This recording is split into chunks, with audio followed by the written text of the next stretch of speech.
All right, baby.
Here is Jeff, the host of the Gridiron.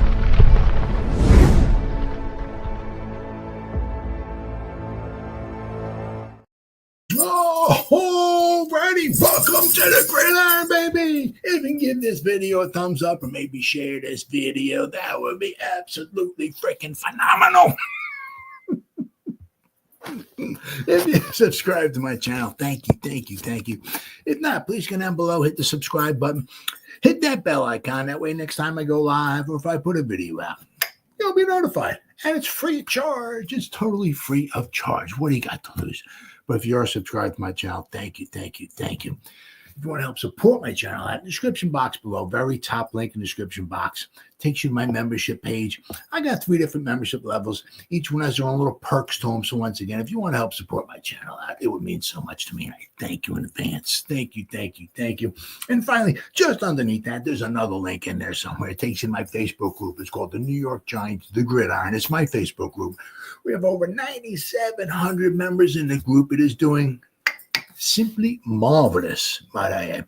Basically, if I'm alive and breathing and if I got internet access, I am putting stuff in this group darn near 365. It's called the New York Giants, the Gridiron. It's my Facebook group. Please join it. You will not be dissatisfied. I promise. All right. Well, the OTAs keep chugging along. They had OTA number 5 today, apparently. From what I understand, listen to Big Blue Kickoff Live because those guys. Now, they can only tell you so much. If the media is not there, they're only allowed to tell you so many things. They can say things like Bryce Ford Wheaton had a nice catch along the sideline. Darius Slayton caught one in the back corner of the end zone. Maybe they can tell you maybe who threw the passes. They can say Drew Phillips had a nice pass breakup. Dane Belton caught a tip ball for an interception. They can say certain things, but they can't tell you really a lot.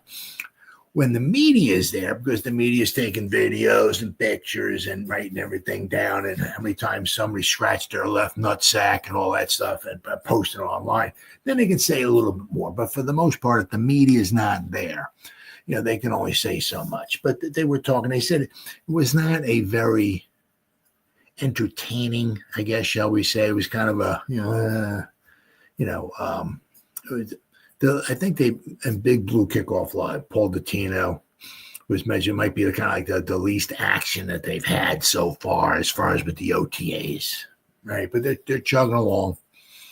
The next one I think they're having is, I think it's Thursday. The media will be there and they're going to be asking,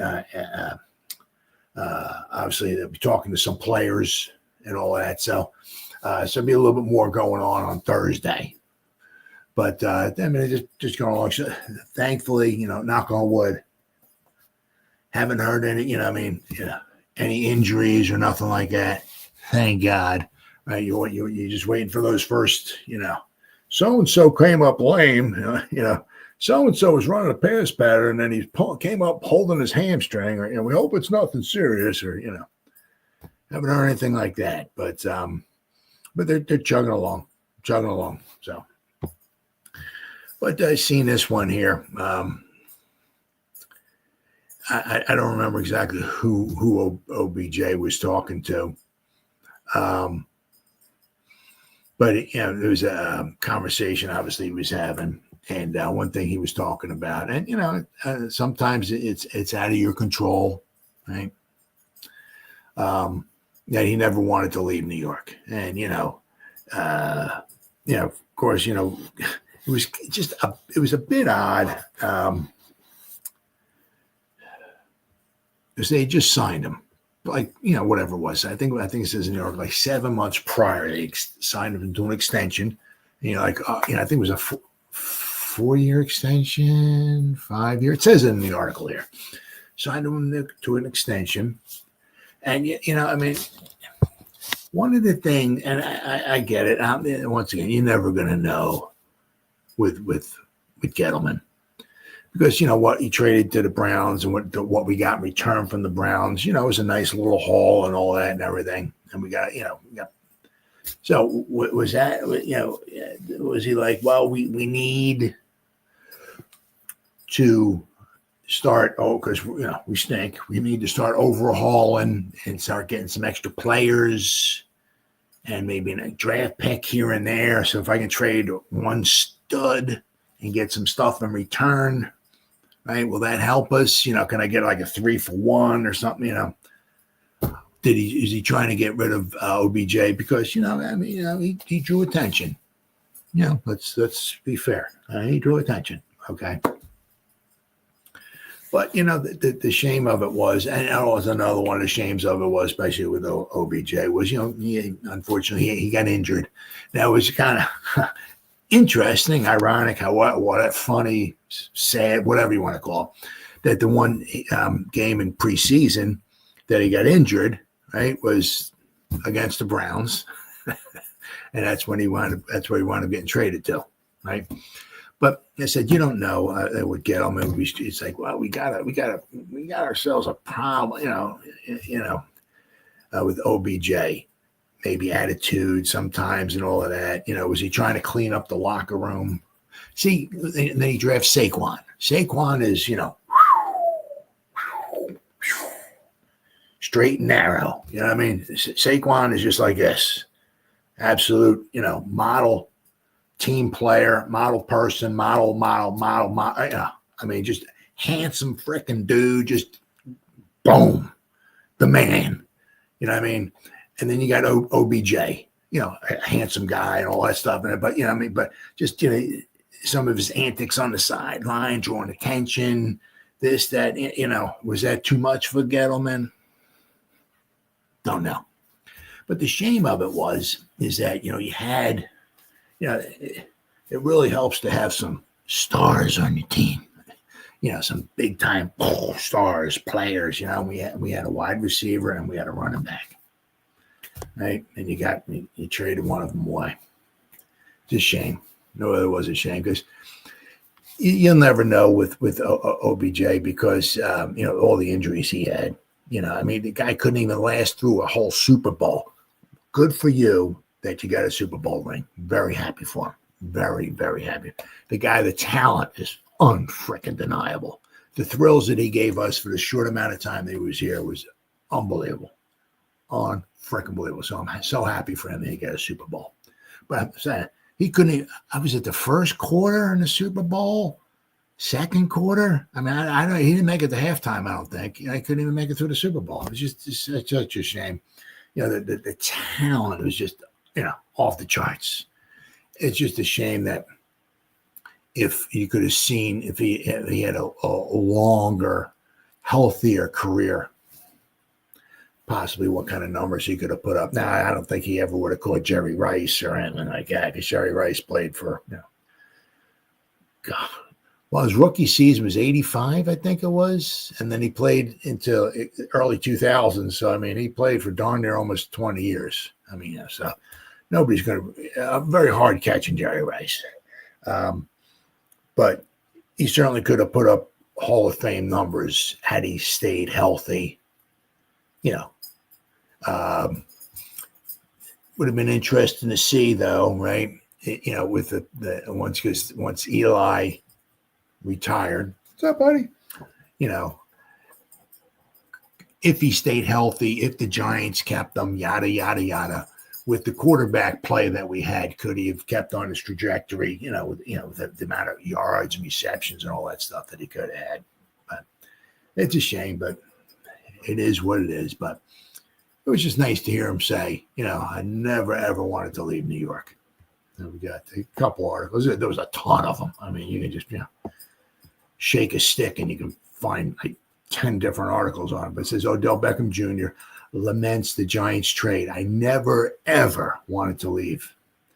Beckham's tenure with the Giants was outstanding at times, at rocky at other points. Yeah. Now that was the thing. Is what was Gettleman's, it's one of those things, you're never going to, anybody ever going to sit down with Dave Gettleman. So, what was your reason behind trading Odell Beckham? You know what I mean? And then as Gettleman's talking, is that what's coming out of his mouth? Is that going to be the actual truth or, right? Odell Beckham was a sensational player for the Giants. Absolutely. And was on a path to becoming an all-time great statistically before injuries hindered the journey. You got that right. Beckham did create controversy when he was with the Giants. He simulated urinating in the end zone against the Eagles. As I'm saying, that's something. Saquon doesn't do that, right? He had a meltdown with the kicking net. Saquon doesn't do that. On the sideline of a game and got into a bitter war with then Carolina Panthers cornerback Josh Norman. Saquon don't do that either. You know what I mean? So was that part of what Gettleman was thinking? We got a nutcase here. I'll tell you what, we wound up losing that Carolina game. That was the year they went to the Super Bowl. But let me tell you, frickin' what, that was a heck of a game. Our defense just couldn't stop anything. Couldn't stop nothing. I'll tell you what, the place frickin' erupted when OBJ caught the go-ahead touchdown in the corner of the end zone. He beat Norman with like whatever it was, a minute to go in the game. But of course, the defense couldn't stop that day. So of course, the Panthers just walked down the field and wound up winning the game. Anyway, Giants traded Beckham to Cleveland before the 2019 season. So let's not forget, right? For the 2018 season, right? We had Eli Manning, the end of his career, right? But we had Saquon and we had Odell Beckham Jr. We had the three greatest of all time, right? We had the greatest quarterback of all time. We had the greatest running back of all time, and we had the greatest wide receiver. Now, it's not statistically, of course, and all that and everything. Now, you can also, other people. You can, if you want to go back to Homer Jones. Homer Jones's career average receptions. He was with the Giants, from 64 to 69, I think it was. Homer Jones' career average reception was over 20 yards. I mean, he caught a pass. You couldn't catch him, but he wasn't quite as dynamic as Odell Beckham Jr. But I mean, for the one season, right? We had our greatest running back. Now, once again, not statistically, right? But you saw what Saquon can do, right? So I'd have to give him maybe the nod a little bit over Tiki, a little bit, okay? And Odell Beckham, even over Monty Toomer and all that. I mean, Monty's got the most yards and all that for the Giants and everything. But, to me, anyway, you got to give the nod to Odell Beckham as far as being overall talent. Not once again, not statistics because, Monty was with the Giants far longer than Odell Beckham was. But for that one season, we had the three, and then even throw Evan Ingram in there. Now, once again, for some reason, when he was with the Giants, the ball would hit him in his hands. It would go through his hands, and there would be a linebacker standing behind him who would pick the pass off and run it back for an interception. So for some reason, he did that with the Giants, but when he was with Jacksonville, he would catch the pass. I'm not quite sure what it is. I don't know.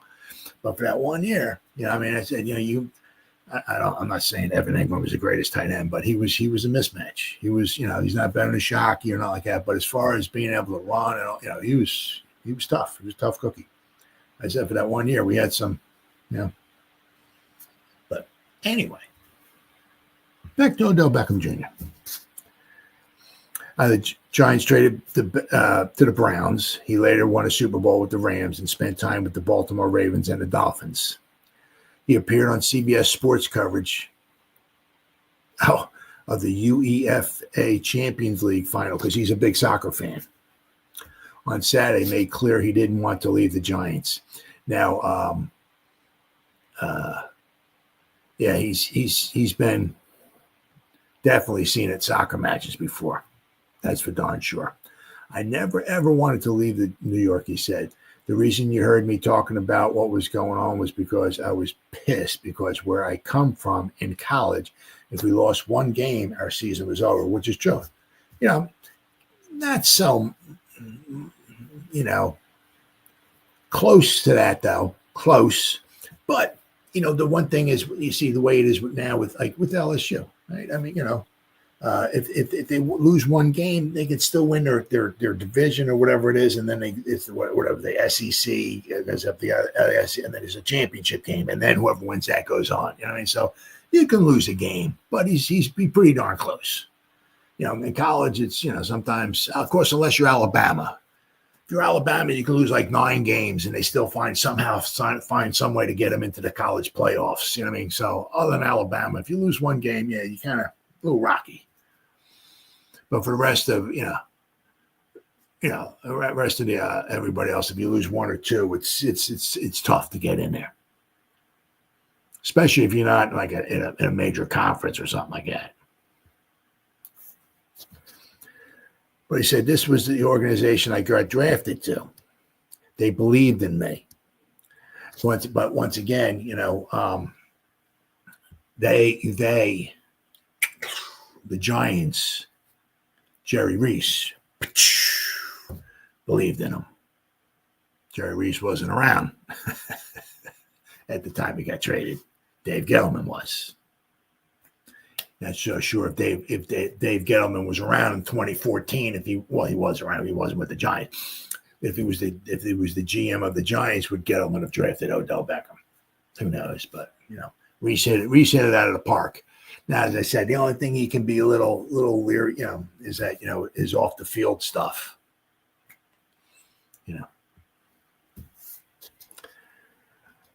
So he said they believed in me. So if the Giants went and won a Super Bowl, I would be happy. But deep down inside, I wanted to be the one, no question. He wanted to be the one to help bring it, build the team, bring a Super Bowl championship to New York. He wanted to be the one. So it's definitely, you always hold that. But then someone like me, I went to the Rams and won a Super Bowl. But still, you just want that. Beckham had 390 catches for 5,476 yards and 44 touchdowns in 5 seasons with the Giants. So, I mean, if he played, if he stayed healthy and all of this stuff with the Giants, I mean, it would have been only another few years before he passed Toomer's numbers as far as yards, maybe even receptions too. Toomer was just very steady. He played for a long period of time. He hardly missed any time from what I'm remembering. He's just very steady, He was a Pro Bowler in 3 of those 5 years and was the Offensive Rookie of the Year in 2014, despite only playing in 12 games. And then you look at here, Jerry Rice had 346 catches his first 5 years. Beckham had 390, right? Although we had Eli Manning throwing the ball, they had Jerry Rice had Joe Montana throwing the football. But I mean, you can also look, in 5 seasons, Beckham did miss some time with some injuries. But with Jerry Rice, once again, he played for a long period of time. He was, Jerry Rice was very serious. I think Jerry Rice said something like, after the season was over, he would take like a week off, maybe 2 weeks or something like that, and celebrate or relax or whatever it was. Then he was back at work, back at the grind, getting ready for the next season. I don't know if Odell Beckham Jr. did that. I mean, Odell Beckham was more like, where can I be seen at today? Can I go see a soccer match? Can I do this? Can I do, I mean, I'm sure, of course, he worked out and all that stuff and everything, but, Jerry Rice, he took that stuff seriously. I said, I remember him talking one time. That he said after the season was over, he took like a week or two off, and then after that, he's back to the grind. So it is what it is. It's a shame, but sometimes you don't. You can only do what you can do, but once again, if the GM has it in for you, they'll find a way to get rid of you. And as I said, now what you don't know is they just signed him. Gettleman was the one who signed him, right, to his contract extension, and then 7 months later they traded him. Right, and as I said, the Giants needed help. Was it let's trade one guy and maybe get three in return? 3 good players in return, right? 3 for 1. Was it just try to let's see what we can get back in return for him, plus get rid of me? I don't want to say it was a cancer, but get rid of maybe a little bit of a problem child. Once again, things you're never gonna know. But it sure would have been nice if Odell Beckham were, at least even if we didn't win a Super Bowl, we drafted him, just played his whole career here. Really would have been nice because I'm sure he could have put up some spectacular numbers. I've seen this here. Coach Prime, right? Oh, boy. He's upset with the Giants about Shador. About a couple articles here about like maybe the way the pre-draft process and all that stuff and everything. But that's all, once again, this is stuff I wasn't there. I'm just reading all the, I've read countless articles, a lot of articles about what happened apparently from many different people writing the same thing, right? Like there was an install in there and Shador came in and he wasn't prepared for the install or something like that. And Dable kind of called him out on it. I don't know what that means. And of course, Dable's not. What are you stupid? Wait, you didn't do it? You know what I mean? What are you idiot? That didn't happen. You know what I mean? But somehow he kind of, I don't know. Well, so you're not prepared? Or something. However it went down. Because none of those articles that say Dable told Shador, "What are you up, idiot?" Nothing that. But apparently. Call them out on it, right? I mean, as far as you can see and tell from Dable, he tries to be,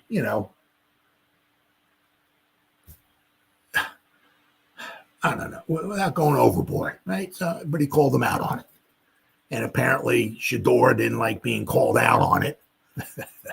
And then Dable didn't like that either. So, I mean, so you got 2 guys sitting in the room there together or whatever, and just wasn't going well, right? But you can see, there are quite a few videos that I've seen where they've had Dart on there, right?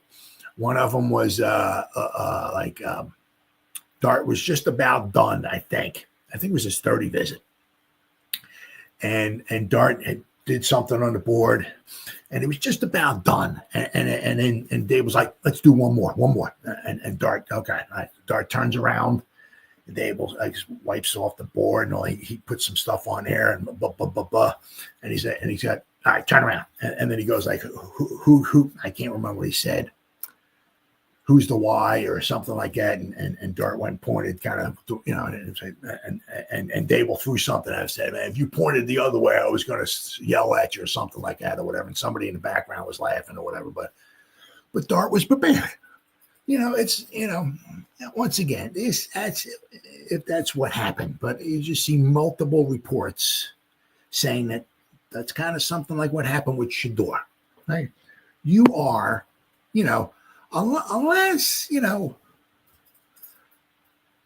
John Elway, Peyton Manning, Luck, one of these guys that's like, this is Jesus Christ. He's coming out of college. He is the greatest player of all time.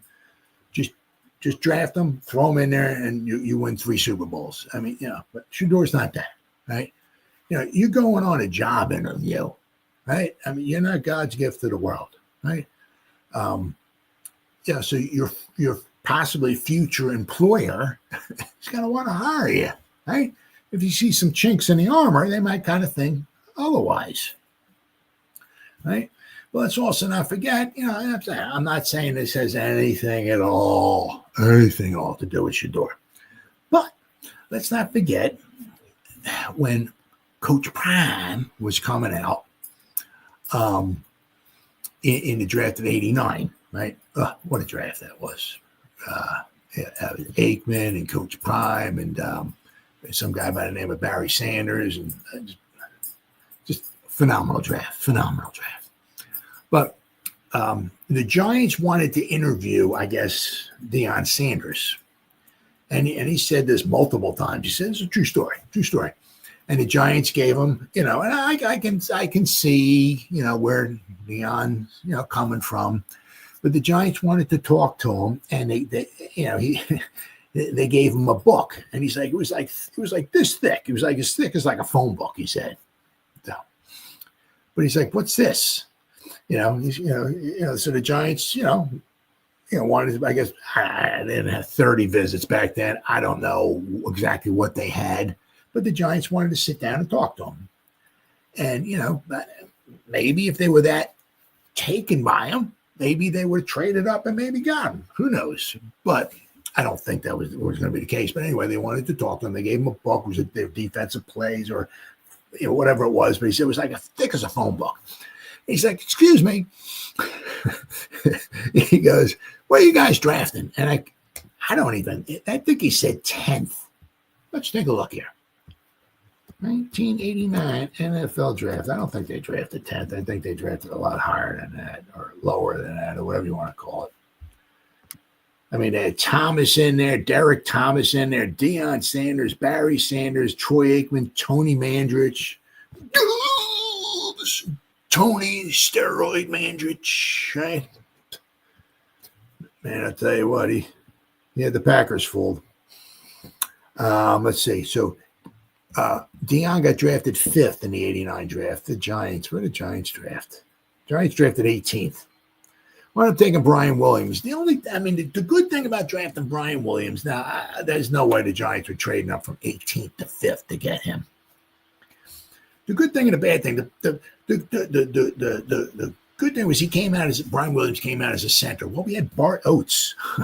So Brian Williams was around with the Giants for a while, but for the first, Bart Oates was with the Giants till 93, I think it was. So Brian Williams, he came out as a center. We drafted number 18 overall from Minnesota, by the way, right?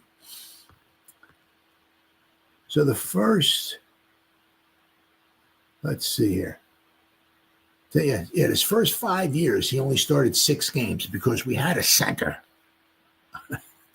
But Williams was with the Giants in 94, 95, and 96, and then he came back when he was 33 years old at 1999. He played 12 games. But his final 4 seasons with the Giants, he was the Giants starting center, okay? We drafted him number 18 overall. He played in almost every game, but he would snap maybe a long snapper or something like that or whatever. But he only started in 6 games. But anyway, I don't think there's any way in HEL double hockey 6 we would train up to get Coach Prime. But anyway, I'm sorry. So Deion Sanders, where are you guys drafting? And Deion said, I think they said 10th or something like that. Well, I didn't think they were drafting that because in 88, they had a good record. They lost out on the final game of the season when they lost to the Jets, which wound up being a great game, really good game. But if the Giants had beaten the Jets, the Giants would have won the division. Giants lost. That was an Altoon. The Jets went ahead. Giants came back. Giants finally got ahead with a little bit of time left. Then the Jets got the ball back and marched down the field and scored a touchdown. I think it was 28-24. Giants got the ball back and they started marching down the field, but they ran out of time. But But a really good game. But so the Giants in '88 had a very good record. It just that they were tied with the Eagles, and I think the Eagles had the tiebreaker over the Giants because the Eagles. That was it, 88, 89, and 90. I think the Eagles beat the Giants 5 out of 6 times or something like that. So the Eagles had the tiebreaker of the Giants in '88. I think they might have been both 10 and 6. So the Giants in '88 had a good record. So they wouldn't have been drafted 10th. So, but if you ever see the video that Deion's talking about this, Deion's like asking him, where are you drafting at? And he said, I think they said 10th or something like that. Well, they weren't drafted 10th. It was 18th. But Deion's like, well, I'll tell you what, I'm not going to be there when you guys are drafting. So, so he I think he put the book down and he left the room. Right. So that was, I understand he's confident and this, that, and the other thing and all, but, it doesn't, these guys are trying to, your future employers, and, for you just to walk out on a meeting or whatever. So I don't know if Shedeur has any of that in him. Don't know. I also heard all the things, too, about Shedeur. Once again, I have no idea if this stuff's true, but you read certain things that Shedeur was kind of doing a poor job at some of his interviews, possibly at teams he doesn't want to go to. Right, so. Deion Sanders defends Shedeur's preparation for the meeting with the Giants. Primetime says, my kids are built for everything. Okay. There were a number of reports before the draft that the Giants soured on the idea of drafting quarterback Shedeur Sanders after an ill-fated meeting with the Giants head coach Brian Daboll. Now, Sanders' father, Coach Prime, has hit back at that idea that Shedeur would not have been prepared for a meeting with any NFL coach. When you sit up there and you say something like he went into a meeting unprepared, like, dude, continued Deion, Shedeur Sanders, who has had 6 different offensive coordinators, who has still functioned and leveled up every time we brought somebody new in, and you're going to tell me that he was unprepared? You're going to tell me he had on headphones? Anybody who knows my son understands he's a professional. Well, I also saw it too on some reports that he had like headphones on. So you got to understand, my kids are built for everything. We've always been in front of the camera, so they know how to navigate. They know how to handle themselves. You're not going to catch them in no foolery or no mess. You're not going to do that whatsoever. Todd McShay of The Ringer was the first analyst to discuss a difficult meeting between Sanders and Daboll. Shedeur didn't have a great interview with Brian Daboll in a private visit, McShay said. Now, there's a guy coming out, right? People know Todd McShay, right? And he's putting his behind it, right? This is what happened, right? He's not going to put this stuff out if he doesn't have some pretty good, solid evidence that happened, right? An install package came in. Preparation wasn't there for it. Shedeur got called out on it. He didn't like that. He didn't like that it was being called out on it. And Brian Daboll did not appreciate him not liking it. Yeah. That's what I've heard from many articles from different people. Giants ended moving from number 34 to 25, obviously, to take draft. In the draft to take dart. Sanders went in the 5th round. A monumental fail for a player who thought he would be selected in the top 3. Honestly, the more all of this stuff swirls around, the more I'm glad it's not the Giants having to deal with it. Yep, me too. I mean, because, sometimes it just can be a sideshow.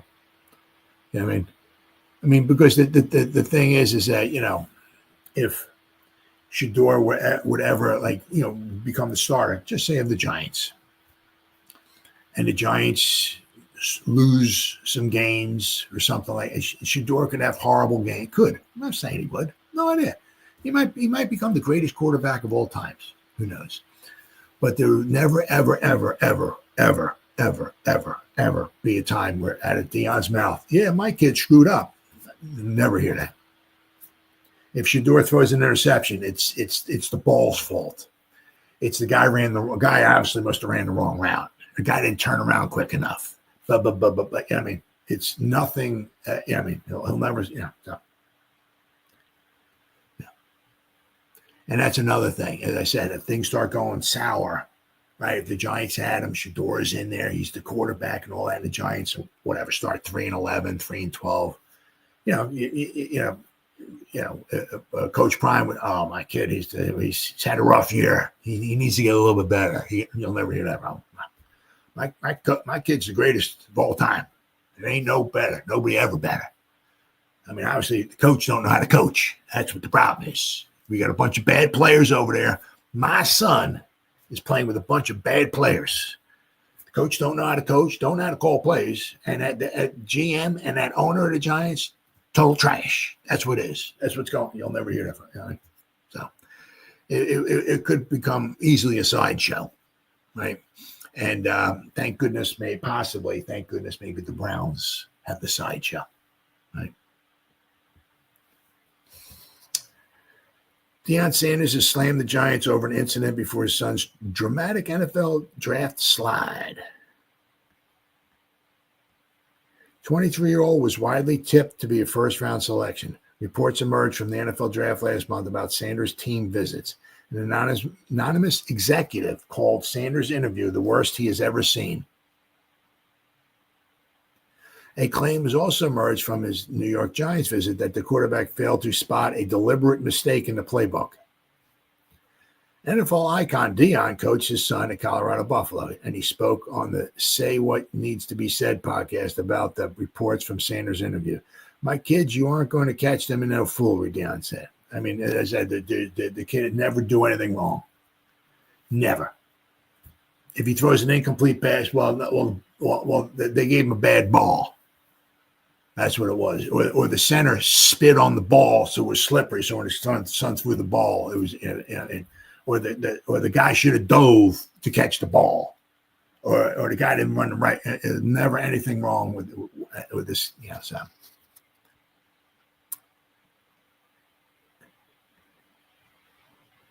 Are you going to tell me he had on headphones? Well, apparently, there was an anonymous GM that said, yeah.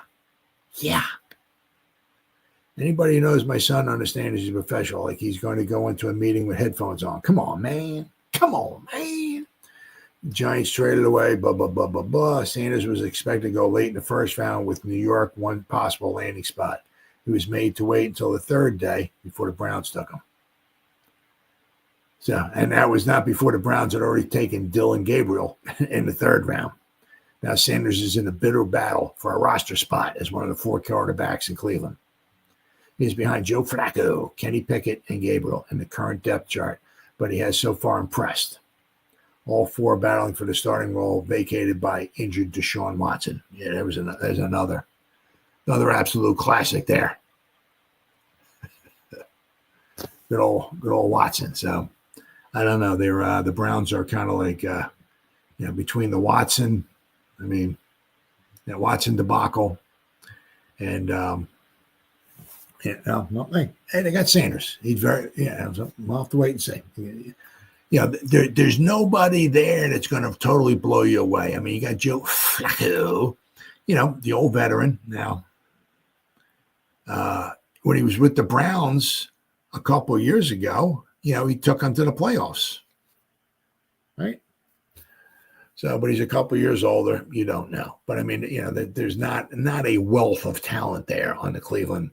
But I mean, if you throw Watson in there, and you got Pickett, and then you got Flacco, and you got Gabriel, and you got Sanders, they got some quarterbacks. But I mean, there's a good chance Sanders, if he deserves it, I'm sure he's going to get his chance. And if he deserves it, let's hope the guy gets a starting role, and we can see what happens, right? But you can certainly see there's a possibility, right, where hey, Papa Prime's got his son's back.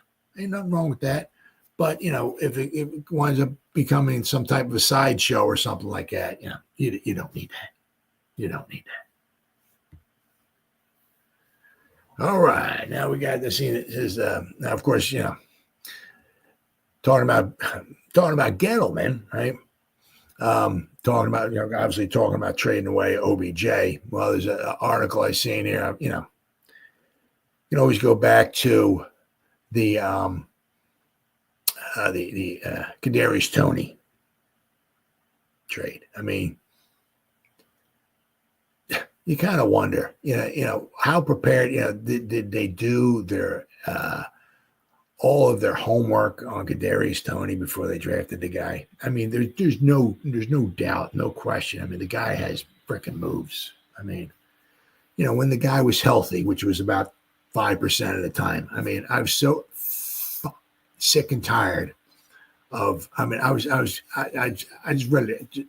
I couldn't even talk about the guy sometimes. It was unbelievable. I've been doing this since March of 21. So I've been a little over 4 years. So, obviously when we drafted him, so I was going through the shows and every week talking about him and having one injury after the other, after another injury. I mean, it was just one thing after that. I just couldn't. I couldn't even talk sometimes. It was just so mind-boggling, the freaking injuries that this guy came up with. It was just, it kind of makes you wonder. Did they really do any homework at all on that guy, on the nutcase? Right? I mean, the talent was there, right? But certainly wasn't up there. That's for damn sure. I mean, the young joker, right? Could be out there making hundreds of millions of dollars in the NFL, but no, he's got his rap career now. No. Don't let the door hit you in the ace. You know what I mean? So we got here the Giants' worst trade of the last 10 years shows how wretched Dave Gettleman was. So glad he's not the GM anymore. You got that right. Now, of course, Shane has had some issues and this, that, and the other thing, and we still stink and blah, blah, blah, blah, blah, but could be worse. We could have Dave Gettleman as our GM. Giants have made a lot of less than stellar moves in recent years, so it was probably a hard task for Christopher Knox of Bleacher Report to pick the organization's worst trade over the last decade. What Knox ultimately settled on was Dave Gettleman's decision to move down in the 2021 NFL Draft to take Florida's Kadarius Toney. Yeah, so I started doing this. My channel here was in March of 2021. I believe that's when it was. So obviously the month after that was the 2021 draft, and that's when we had Kadarius Toney. So so all that first year with all his injuries, and then the beginning of the second season, it was because he lasted 2021, and then after Gettleman was gone, Judge was gone. That's when Shane and Dable came in. Toney was there, but he didn't last very long. Thank God. Knox pointed out that the Giants did not make good selections with the added picks they've got in this trade, but Toney, of course, stands out as the worst of the bunch given where he was drafted and the drama he brought with him to the league. Toney had just 41 catches for 420 yards and 2 touchdowns in his year and a half of the Giants before getting shipped to Kansas City.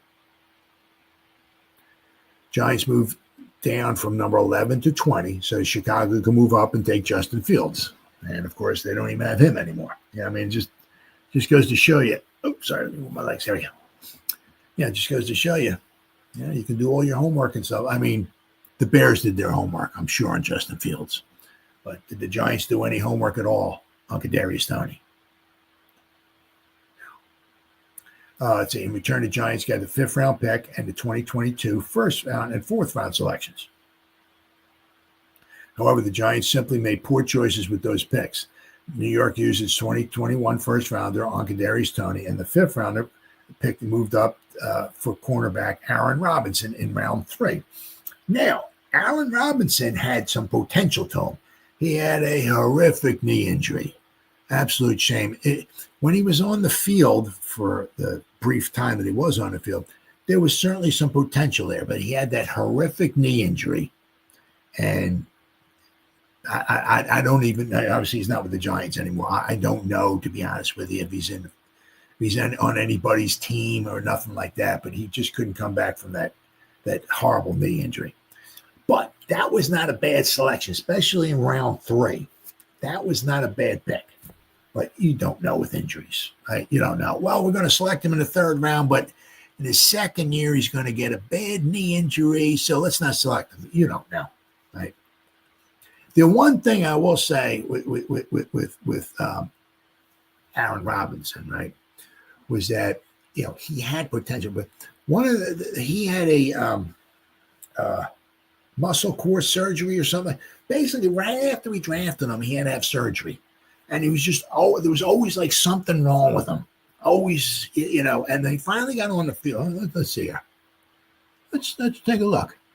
When he was healthy and on the field, for third round cornerback, not bad. Not bad at all. Aaron, let's see if I don't know how many Aaron Robinson. Oh, there we go. Okay. All right, let's see here. Shane, yep. He played in 9 games. He started 2 in 2021, and in 2022 he played in 2 games. He must have got injured. So let's go to Wikipedia here. Let's see if they say anything about him. What they say. Giants reach full injury settlement with Aaron Robinson. The Giants reach an injury settlement with cornerback Aaron Robinson for the entire $1.36 million salary. So at least thankfully he got get the injury wiped out his career, but he got himself some money, so good for him. Robinson was selected by the Giants in the 3rd round. He signed a 4-year deal. He was placed on a reserve physically on the PUP list to start the 2021 season. So they drafted him in 2020. He couldn't even start the season. It was just like almost like one thing after the other with him. Once again, it's kind of do you even know who you're drafting? If he was healthy and he could stay healthy, all that was not a bad pick at all. But once again with Gallup, do you even know who you're drafting? Muscle core surgery he had. I mean, right after they drafted him. Let's see. So to start, he was on the PUP list to start the 2021 season. He was activated on November 1st.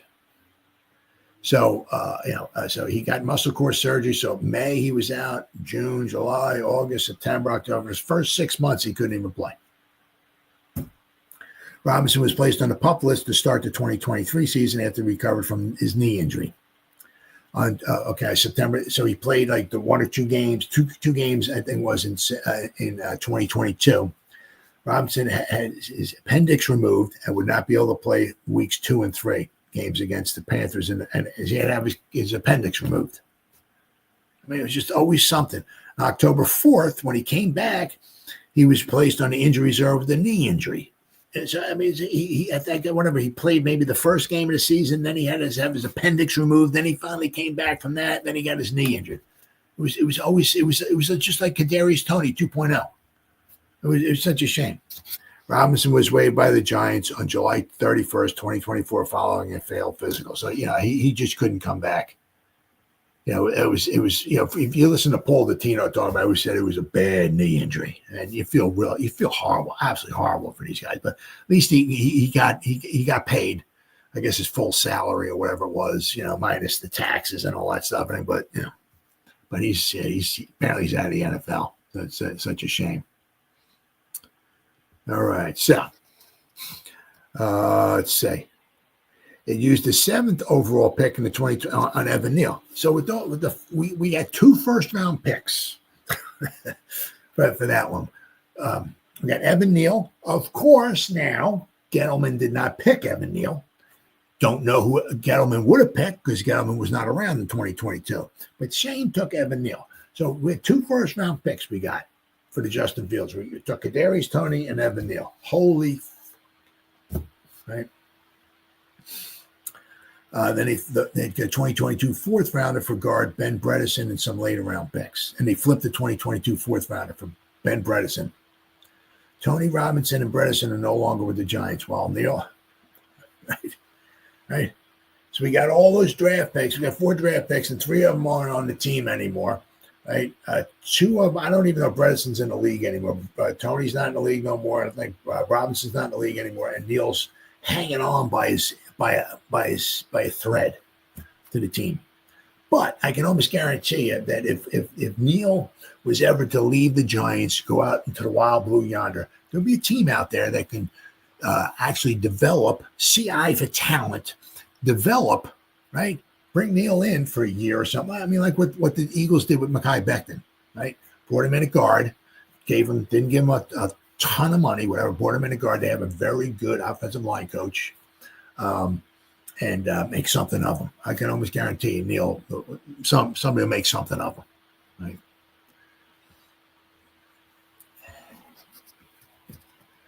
Dave Gettleman's legacy summed up in one horrific Giants trade. Now, I'm just saying, could you imagine, right, if we just stayed put? Now, once again, I get it. We were in a situation where we were rebuilding. And it's like, you know what? Of course, we got screwed because I think in the Giants organization, there was a lot of talk going on, talking. And you can't do that, especially around draft time. If you're going to talk, send out wrong signals, right? Who are you going to take? Who you like? This thing, right? But apparently, everybody in the grandmom knew that the Giants wanted Devontae Smith, so the Eagles jumped in front of the Giants with the Cowboys, traded, got Devontae Smith right in front of the Giants. Giants got Devontae Smith. However, that could have, should have, would have possibly been beneficial for the Giants because we could have had Micah Parsons. Now, you don't know if the Giants stayed put at number 11, would they have taken Micah Parsons? You don't know. You're kind of wondering is that if the Eagles jumped in front of the Giants, right, to take Devontae Smith, the wide receiver, and the Giants went back to number 20, which Gettleman's like, I'll show you. I'm drafting a wide receiver anyway. I'll show you. Yeah, I'll show you. Yeah, what do you mean? So we took a wide receiver.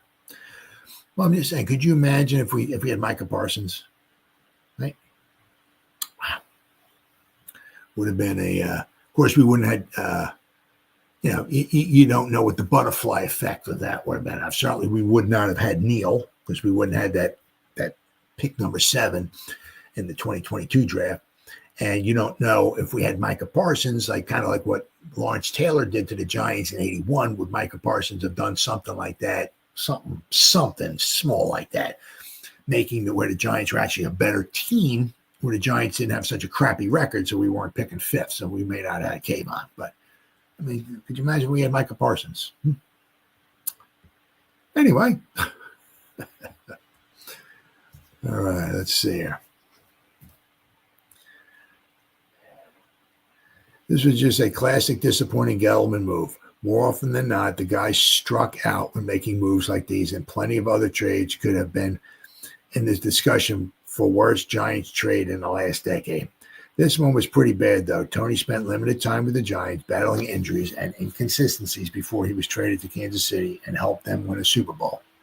He was on the Chiefs roster when they won the Super Bowl the next year as well, but he wasn't active in that game and soon became too much of a headache for the team to deal with and was let go. Despite helping the team win a Super Bowl, Tony was off the team less than 2 years later. He was not built to be a solid NFL wide receiver, and unfortunately, Gettleman and the Giants learned that the hard way. Fortunately, neither Tony or Gettleman are still with the organization, and hopefully the Giants are on their way toward a successful rebuild. Well, let's hope so. But I mean, that was a truly wound up being really, really horrible. I said, we got 4 picks, and so far, not one of them is panned out. I mean, in a small way, you really feel bad because, for a small way, very small way, for the Bears because it didn't work out for them either. They gave up all these picks for Justin Fields, and Justin Fields ain't on their team either. So, but it just goes to show you the draft is not an exact science. But it does make you kind of wonder, right, with Gettleman, how prepared was he in the scouting department, to draft these guys and all that stuff and everything. I mean, it's like with Aaron Robinson. Right after he got drafted, soon after that, he had muscle core surgery. Did he know? Right, he had that muscle core surgery. I mean, it was just like one thing. He played in 11 games. And he had that horrific knee injury. It was a shame. Really bad shame, obviously. But it's a shame. But Well, I said when Aaron Robinson was on the field and went healthy, it was a solid third-round pick. And it's a shame. I mean, injuries, it is what it is. But, he could certainly be depth for the Giants right now, right? And the 2022 draft, right? Or the 2021 draft. Yeah, he'd still be here with the Giants. Could be some solid depth for him, but it is what it is. Now, this is one thing I've seen. Usually, right? Because when you suck, right? You don't get much love, especially from like Vegas. I mean, I don't think I've seen Vegas at all, or any of them, give the Giants much of a chance in the past. I don't know however many years to win many games. But there's one article here that says that the Giants will exceed their win total projection. I mean, the Giants are not projected to win many games. Now, obviously, we still don't know how the quarterback play is going to turn out. We still don't know, Dable did win Coach of the Year. But since that time, right, how's the offensive line going to be? And even if the offense, are we going to, the offensive line, if they play well, are they going to stay healthy? So, I mean, and we have a horrible, horrible schedule. Tough. Those home games, let me tell you what, boy, you look at those home games, whoo, doggy. I saw something in Facebook. The Giants are playing 10 games this season against teams that went to the playoffs last year. 10 games. The Eagles are playing 11. There's a couple other teams that are playing 10 or 11 games, but the Giants are right up there against teams that, so. But I saw this article here. Giants predicted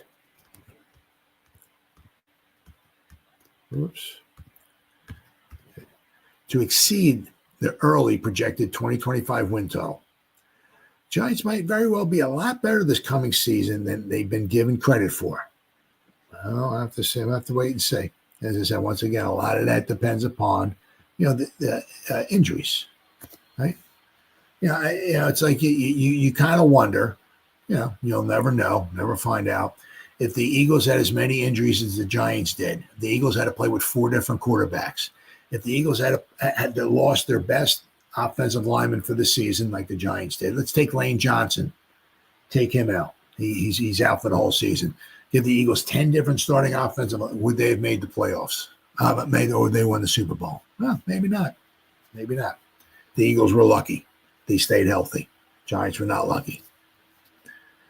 Some challenges are so unbearably complex that they cannot be completely overcome. You can go about things the right way and still stumble. Yep.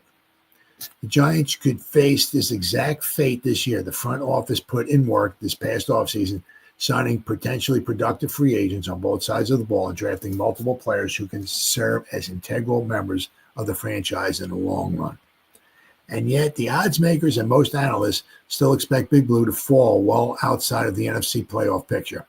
Wisdom can certainly be gained in failure, but maybe the Giants and their fans can learn valuable lessons without suffering another dreadful campaign. DraftKings does not foresee such fortune. The sports betting behemoth set the team's over-under win total at 5.5, which would only be a slight improvement from its embarrassing 3-14 showing last season. It is possible there is a middle ground between another last-place finish and an improbable playoff berth. Gilberto Manzano of Sports Illustrated thinks so. He expects New York to exceed the 5.5 win mark and take a definitive step forward during the 2025 NFL campaign. The league's most brutal schedule prevents him from being overly optimistic, though. But the Giants do have the worst winning percentage. Their opponent's winning percentage, the Giants have the worst. Yeah. So Giants won't get the benefit that usually comes with a last place schedule because not only do they have tough divisional games, they have to face the teams from the rugged NFC North and the AFC West. But with better quarterback options, New York should be able to clear 5 wins. Also, the stacked defensive front could keep them in a handful of games, which is true. A revamped quarterback room that includes Russell Wilson, Jameson Winston, and Jackson Dart should add a level of stability and promise that was previously absent Defensive line that features stalwarts Sexy Dexy, Brian Burns, Abdul Carter, Kayvon Thibodeau, you can go on and on and on, right? And a potential draft day bargain in Darius Alexander is equipped to consistently punish opponents.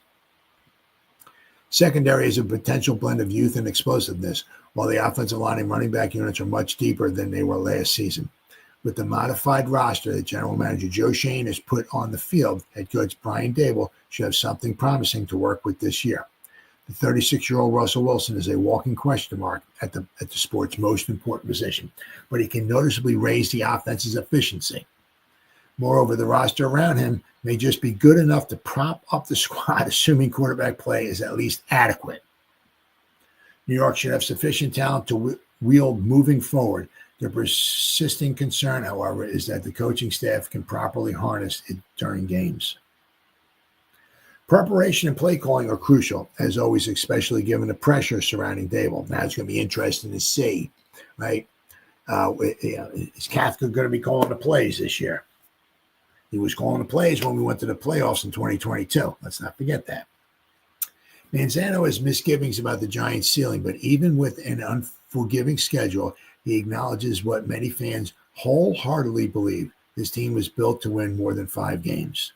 Starting in about 3.5 months, it will be time to prove it. Game odds refresh periodically and are subject to change. Blah, blah, blah, blah, blah. So, player. Okay. So, the thing is that, you get the 5.5 wins, right? So, yeah, ain't no team at the end of the season going to have 5.5 wins. So, the one thing I like about that is there's no push. You're either right or you're wrong. Yeah, the Giants are going to win 5 games or less, or they're going to win 6 games or more. The one thing is that you could certainly see. I keep saying this all the time, without question. There's, I keep drinking the Kool-Aid every year. Every year I'm drinking the Kool-Aid. Oh, the Giants are going to tell you what. I think we got a shot. I keep saying every year.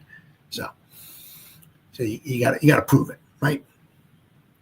But once again, you can certainly see where this roster has been upgraded from last year, especially on the defensive side. Now it's up to Bowen to get the best out of this defense. And if he can't get this defensive group, unless we get totally decimated by injuries, which is possible, it's time for Bowen to go. You got to get somebody else in there, right? But you can certainly see where we've upgraded the roster without question. But, the schedule's brutal. Very, very, very tough. Hopefully, maybe next season, if the way, because remember in 2022, we had a kind of a nice schedule, right? We didn't have a really, really tough schedule, and that helped us get into the playoffs. We were playing some weaker opponents. Maybe it's going to be 4 years. Maybe, every 4 years we're going to have an easy schedule. I don't know. But it's going to be tough. As I said, if you look at the Giants' home games, man, that's a tough, And even the Cowboys, as bad as it is, even the Cowboys, as bad as they've been, the Cowboys just beat us every time. Every time. We can't beat the Cowboys. Can't beat the Eagles either, but at least they're a good team. The Cowboys just stink, and we still can't beat them. Oh, my goodness. All right. Yeah. PFF, they put out a list, of players who they think are going to be the most improved at each position. So they're taking the whole NFL, right? Every team, right? They went to the quarterback position. What quarterback out of all 32 teams is going to be the most improved? And I'll tell you what, I like their pick. They went Caleb Williams. If that freaking guy had any type of luck last year, any type of a coach, anything like that, he would have had a very nice. The needles definitely, the thumbs are definitely pointing up for Caleb Williams. If he can get some decent coaching this year, play calling, coaching, whatever you want to call it, right? The needles point up. So they picked him, Caleb Williams. I think that's a pretty good pick. I really think so. I think, with the weapons he has and all and everything, and with an imaginative play caller, I think they he'll have a nice season. But what they did, they went around the NFL, all who's going to be the most improved running back? Who's going to be the most improved wide receiver? So they went to each position, and the Giants actually had two guys, right, who they think are going to be the most improved at their particular position. Two guys, not just one, but two. I know I got Kayvon on the thumbnail there, but no, there's another guy. Now, the thing is, they're talking about improved. It's a little bit misleading because, with Kayvon and the other guy, who I'll talk about in just a second, of course, they're both coming off injuries. Now, Kayvon is are they saying like he might really benefit big time from maybe an Abdul Carter being on there? They're going to show some more, obviously. So, I mean, could you imagine, hopefully, let us pray. Let's pray. Sweet dear baby Jesus, please let the Giants have Brian Burns, Kayvon Thibodeau, Dexter Lawrence, and Abdul Carter on the field at the same time. Thank you, baby Jesus. Thank you. Thank you. A little holy water. Yeah. I mean, could you imagine? I mean, that's a nice foursome. So maybe they're thinking maybe he might benefit with Abdul Carter on the field as well, too. But they think, he from the season he had last year, he's supposed to make this nice jump. Well, he had that wrist injury, right? That could be, complicated his season last year as well. So, I mean, it wasn't super duper horrible, but he wasn't unbelievably productive, shall we say, especially in the sack department. He had some pressures, but the sack department, he took a dip. He took a dodge, dive, dip, duck, and dodge. The 5 Ds of dodgeball. He took a dive from last. What is it? 11 and a half sacks. And was it 2023? And he basically had half the sacks, same sacks last year. But they also think that Theo Johnson, now once again, most improved. All right. Well, let's not forget. I mean, he got injured too. Now he was like, I don't want to say nowhere to be found, but or they couldn't work him in or whatever you want to call it. The first few games of last year, it was like, is he on the Theo Johnson on the field? Where is he? Is he running routes or is he in blocking all that? I mean, because he had like no catches. I think it was the final 5 games that he played before he got hurt. I think they said he had like 18 catches. It says it here. So you can certainly see he was coming along, right?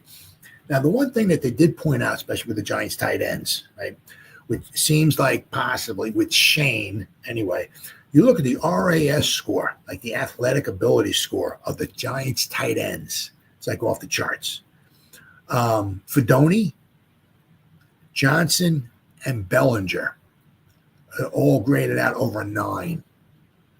I mean, athletic, very athletic tight ends. And Waller, too, was over a 9, I believe they said, too.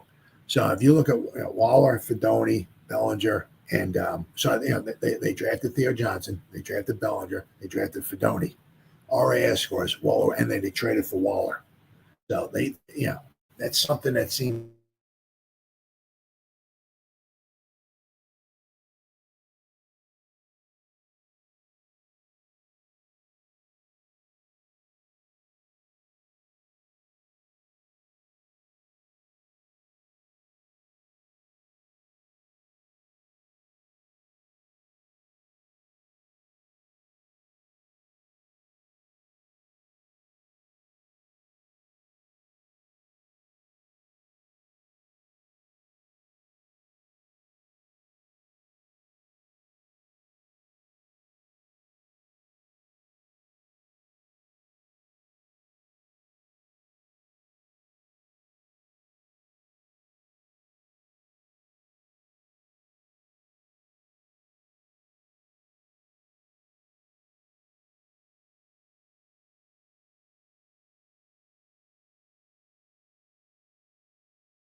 There we go. All right. We're back. Oh, my goodness. This file here. Ejection total. Let's see here. Oh, most. Oh, yeah. Up. Most improved. Okay. Here we go. Video file. Well, you know what? Let me just.